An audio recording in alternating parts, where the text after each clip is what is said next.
this is my church kid story. So, I grew up in church my whole entire life. I'm from the Pentecostal church, Church of God in Christ. So I want to tell you about my story. Growing up in the church, Sunday school was a huge thing.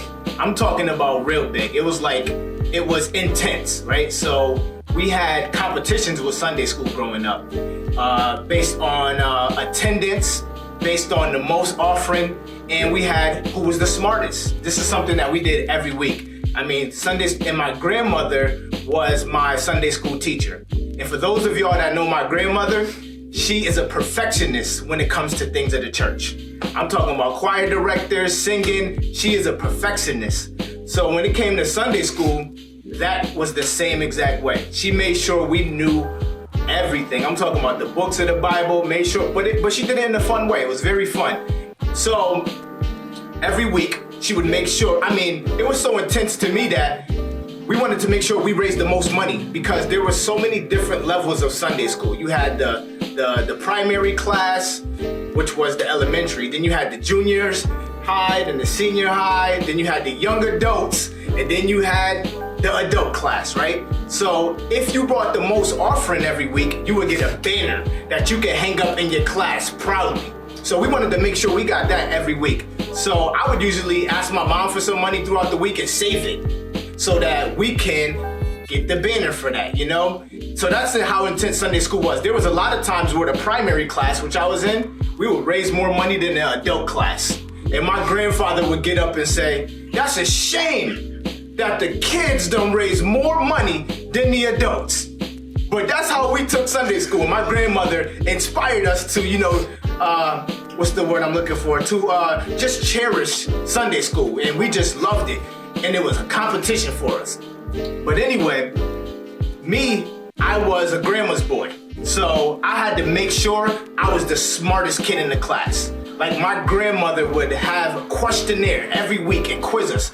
You gotta know all the books of the Bible. You gotta know all Moses. She would give us like 100-page questions on Moses. And the good thing is she would give us a prize after, But every week, you would have to review what you learned in Sunday school. So for those of you that don't know what reviewing is, after Sunday school is over, each class had to go up in the front of the church and tell what they learned in class, right?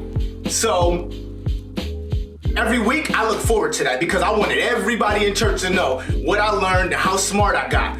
But one week I had a moment. You guys ever seen that video on YouTube where the kid said, "I'm tired of this church"? I'm tired of this church.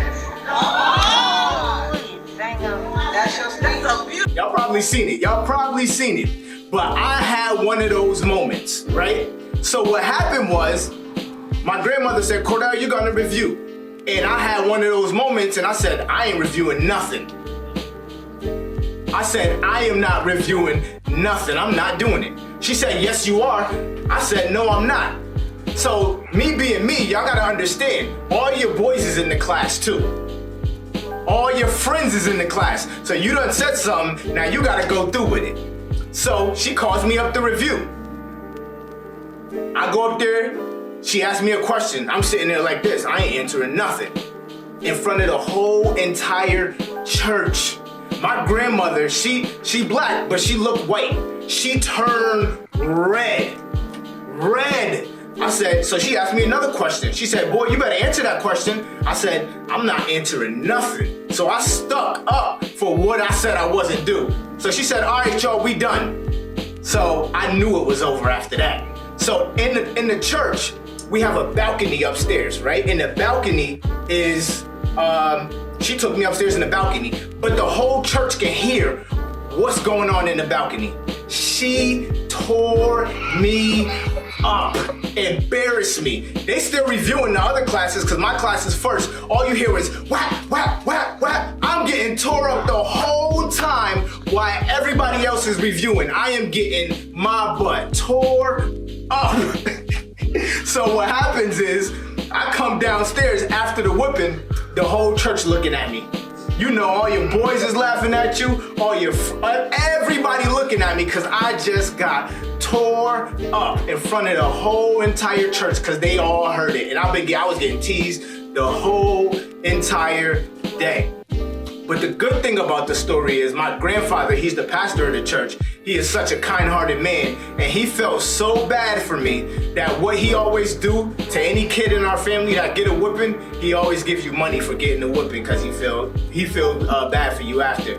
So he ended up giving me $5, but at the end of the day, I got tore up. So I just wanted to share my church kid story, and this is Cordell, and I'm sharing my church kid story with y'all. So the shirt I got on right here is called Equipping the Saints 413, and it's a show slash podcast that me and my mom do together. And what we do each week is we go through the books of the Bible, and we go through each word line by line. We don't do topic subjects because a lot of people already do topical subjects, but what we want to do is let the Bible speak for itself. So we just literally go through, right now we're in the book of Romans chapter 11, and we literally go through line by line and break it down. And we try to get the good hermeneutics. What that is who, what, when, where, and why. And we also try to keep things in its context so that we can learn what the Bible is saying to us. So we do that every week, Thursdays at 5 o'clock. You can follow us on Facebook and also YouTube, Equipping the Saints 413.